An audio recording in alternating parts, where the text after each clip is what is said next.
Interview with Chad Wesley Smith from Juggernaut Training Systems.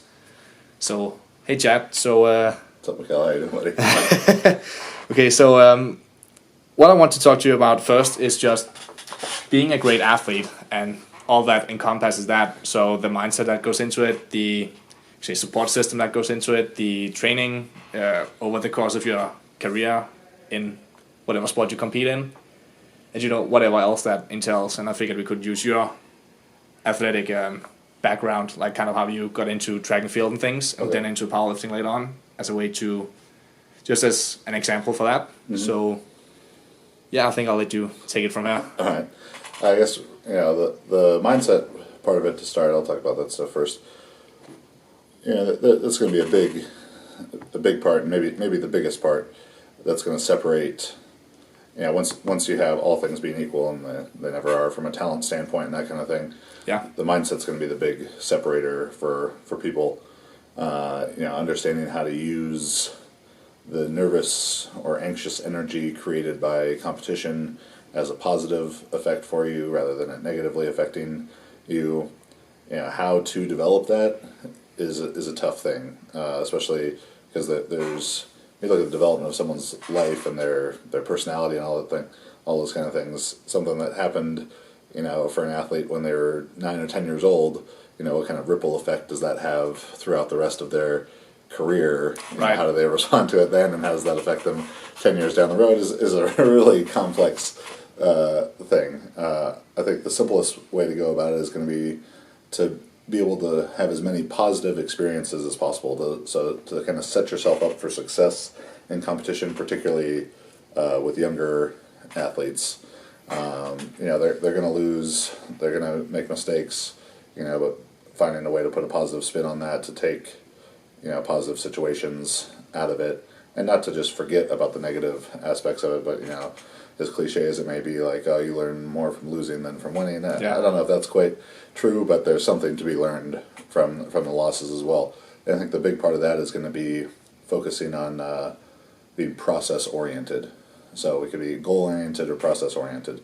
And being having goals and that kind of thing is great, but if all you think about is, I want to go to the Olympics, I want to run this time, total this weight, whatever it is, you need to have that goal, but underneath it, you need to set up a process of how you're going to achieve that goal. And in regards to powerlifting or weightlifting, what I usually encourage people towards is have your goals and set them and write them down. But you have to have tangible measurables along the way.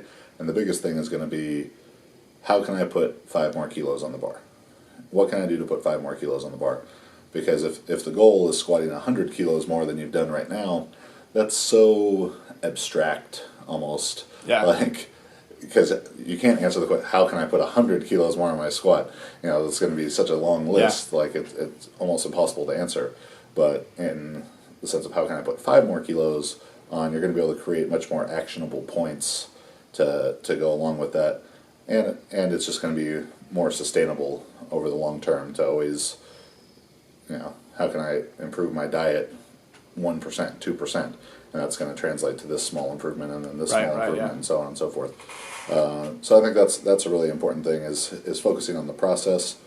Do you still think you should have like the long-term goal somewhere as well? Oh, yeah. Have both? Yeah, for sure. Because I know I just kind of put them on my phone. I call it short-term goals, but something I want to do in like 10 years, squat like 300 kilos and things. Mm-hmm. But I figured the way to get there is just, consistent good training cycles. Yep. Over and over and over, and then exactly. Trying to eat a lot. Yeah. Which will be hard when I get home, but... Well, you are a rare person who loses weight when they come to America. Yeah, I'm maintaining now, so that's pretty sad. Whatever. You found your burger MRV. Yeah. Yeah, so then as we're looking at the long-term development of an athlete in regards to, my specific case, my parents are not, I'm adopted, but my adopted parents who raised me since I was born, they're not like the parents who like push you into sports or anything. Like, my brothers played sports but weren't super serious about it, and I was just always very interested in it, so they supported my interest in that. And then my biological parents, neither of them were from what I've been told in the one meeting I've had with my biological mom, like nothing special athletically. And I've seen pictures. My birth mom was 5'3", 130-ish pounds, so 60 kilos. My birth dad is about 6'2" and maybe 95 kilos. I'm 6'1" and I weigh 164 kilos right now. Small gap. Yeah. And I have two biological brothers who are only like 2 and 4 years younger than me, and they were the one who was 4 years younger than me when I met him. He was 22, and he's like 5'10", 80 kilos maybe. Yeah. Yeah. I was 80 kilos when I was 14. You got all the good genes. Yeah. Yeah. It may be a case of epigenetics as well, like they just never trained and it didn't get to be expressed. But anyway, so my parents never really pushed me into it, and this would have never been something that they like researched about, long-term athletic development. Like, it just kind of happened. Yeah, so we sort of happened along some good things, and it started off with one just being very active when I was little, whether that was trying to wrestle my dad and my brothers when I was like 3, 4, 5 years old and stuff. And my brothers are 9 and 12 years older than me, so they were playing high school sports when I was 5 years old. And I got to be exposed to that, which I think is really valuable. But from stuff like playing pickup basketball in the driveway, or just like that wrestling around with them, that kind of stuff is really valuable. So I started swimming competitively, swimming and soccer competitively. I think at age 5. I knew how to I learned how to ski when I was like 2.5. Oh, wow. A lot of stuff like that. So, but as we're looking at a potential model to kind of follow, I look at breaking things into four phases. The first phase, and mind you, the biological ages in these are generalizations. People are going to develop at different rates, so they could be adjusted, plus or minus. Every once in a while, some man-child will come along. Yeah. I don't know if you were just gifted when you were younger. You said from your high school lives, you wouldn't have expected. Yeah, I don't think anyone. I was a later mature, and I think that really starts to manifest itself when you get into the second and third phase of what I'll talk about here. Is you get people who are they're 12 years old, but maybe they've gone through puberty already. So you get like a 5'10", 165-pound 12-year-old who has armpit hair and muscles, and then I was 12 and I was 5'1", and this little chubby baby, and but I'll get into that as we get to that part of things. So really, you're looking at 4 phases: early development, birth to 5 or 6 years old, and that's just going to be play, have fun, play games on the playground, be active. There are some small nuanced things that you could get into, as far as not having children use walking assistive tools before they can walk. That's supposed to kind of mess up their gait and stuff. I'm sure that there are plenty of people who have been great runners and they used walkers when they were babies. I mean, if you want to get really extreme, you go Forrest Gump route, put leg braces on them as kids. There's actually several. Walter Payton had leg braces as a child. Jackie Joyner-Kersee had leg braces as a child. Forrest Gump obviously had leg braces as a child. And if you're wearing a brace, he ran pretty well. Yeah, and if you're wearing leg braces that weigh 50% of your body weight for half of your, for the majority of your young life, your legs are probably going to be really strong. But maybe not a route that a lot of people want to go. And I've thought about maybe slipping the doctor 100 and just tell her that the kid has to wear leg braces. It's fine. But just playing and being active at those early stages. Swimming is going to be one of the first things that you can expose kids to, and they can probably swim before they could even walk because they'll have the buoyancy effect of the water and be able to move themselves effectively through water, even though they're not strong enough to do that on land. There's just a special kind of coordination and fluidity to movement that you have to learn in water. We're really starting at the first phase, at ages 6 to 9, 5 to 9, somewhere in that range. Exposing the kid to gymnastics-based movements, track and field-based movements, so sprinting, jumping, throwing, and swimming would all be good ideas. And then, that's usually when kids, at least in America, can start playing competitive sports. whether that's recreational leagues or club or through their school or whatever it may be. And as a simple model, I'd suggest having the kid play 4 sports competitively, with really no focus on competition result, but just that's going to be important from socialization, from learning about competing, but the sports skill is going to be a very, very small focus, if any focus of it. They want to learn the parts of the sport. So it's not learning about soccer strategy, it's learning about passing, receiving passes, shooting, running, changing directions. So they'd have 4 different sports that they'd play per year, 1 per season, maybe practicing it twice a week and then having 1 game on the weekends, and then constantly having GPP work around that. And like I said, that's me swimming, gymnastics-based drills, track and field-based drills, calisthenics. Ilya Ilyan's the perfect example of this, maybe the greatest weightlifter of all time. Probably will be after 2016 Olympics. And he said he started training for weightlifting at age 6. He would run around the gym and do all the exercises.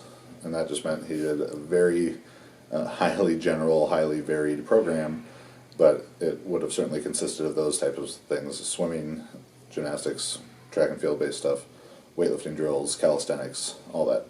Build as broad a base as possible. That's going to take you into the second phase, which is going to be 10 to maybe 14 years old. Very high neural plasticity in this part of things, so the whole process of these first couple stages of development, you want to focus on quality of movement and retaining all the fast twitch fiber that the athlete was born with. If the people watching this, if you and your wife or you and your husband are both marathon runners, your kid probably isn't going to have shit of fast twitch fibers anyway, so maybe you can skip this part of the advice. But you have a short time in your life to be as fast as possible. You have a very long time to develop endurance. So in this time of high neural plasticity and you have transitional fibers, you want to get and keep all the fast twitch fibers that you possibly can. So avoiding lactic work, avoiding long duration aerobic work is going to be in the best interest of a young child at this stage of development. So you want to have great technique, great sprinting technique, great jumping technique. You don't need to do it that intensely until the technique is ingrained, because the more intensely you load a motor pattern, the more deeply and quickly that technique is going to be ingrained, and obviously we don't want to ingrain improper techniques. So at this point, you'd go from having the 4 competitive sports per year and omnipresent GBP to now taking it down to 3 competitive seasons per year, where maybe you're going to go from practice, now you're practicing 3 times a week with a game or occasional tournament on the weekends, and then have 1 season dedicated to only GPP work. But you're still going to do GPP in the same types of form: gymnastics drills, track and field drills, swimming, calisthenics. Maybe you could start using some external resistance stuff at this point, but again, that's going to be so case by case. But that's going to be what the second stage of development looks like. And then that's usually the time that, in America at least, parents really start to screw it up. Club sport model is huge out here, particularly soccer, baseball, softball for girls, basketball, with volleyball. Tremendously high importance placed on SPP and the sports skill development, with very low emphasis placed on GPP, the general physical preparedness. And that's a great model to have the best 11-year-old basketball player in America, the best 11-year-old soccer player. But in reality, no one cares if you're the best 11-year-old. You care when you're 11, but when you're 18 and you're burned out, mentally, or you have overuse injuries, or your skill development just stopped because you had tons of SPP with no GPP to back it up, and even though you had the best passing technique ever, you were too slow to get to the ball, then it doesn't matter. So early on in development, 20% specific, 80% general, and then that will continue to shift later in your career to 80% specific, 20% general.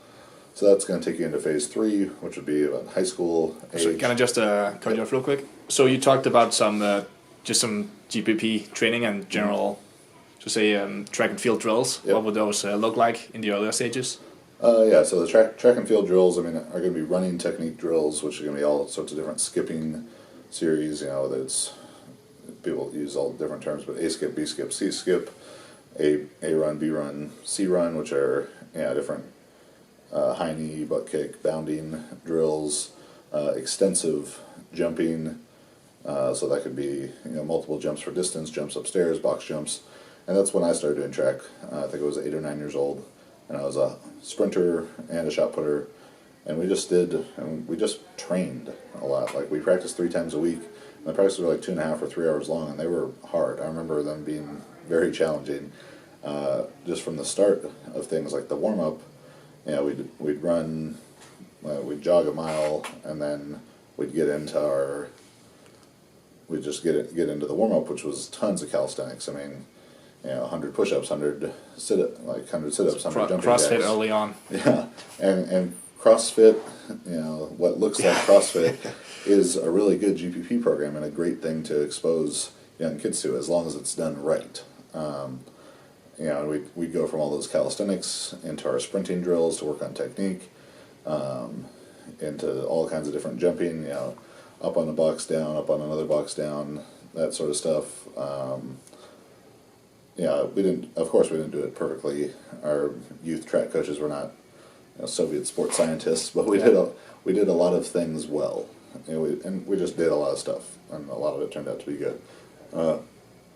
Something to consider with young kids in sprinting or in their running drills is that 100 meters to a full-grown man is about the same as what like 30 meters would be to a 9 or 10-year-old.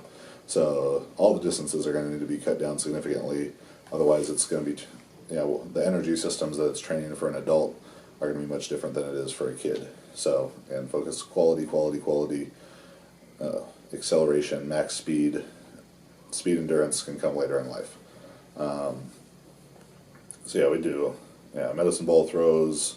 I threw the shot put as well. So then actual sport practice for sure, because that's the time where you're going to start to compete more, and the competition can actually mean a little something. It still shouldn't be the emphasis.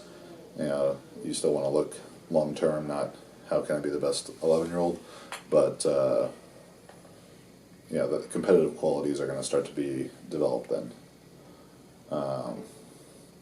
As we go to the next phase, is going to be high school age, 14 to 18, and at that point you're going to want to look into having probably 2 competitive seasons per year, so playing 2 sports. If your high school coach is telling you or telling your kids that they just need to play this sport year round, I'd try and avoid that as much as possible. I think that's a trap that a lot of people fall into, and they just cut off their how big of a base of quality movement that they're able to perform. And even though it may be making you a better baseball player, a better basketball player in the short run, it's making you a worse athlete in the long run.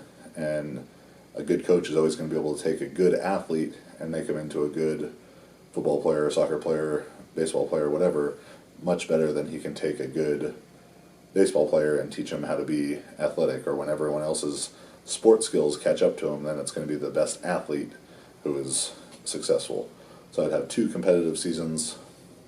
You're obviously going to be more subject to the whims of your sport coach at this point, and the context of the team that you're in.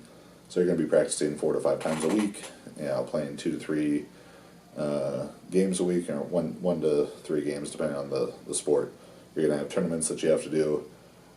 Keep some GPP work within the competitive season, but it's going to have to be scaled back to allow for greater practice volumes. And then you're going to have the 2 other off seasons just for GPP work, to prepare for the next sport.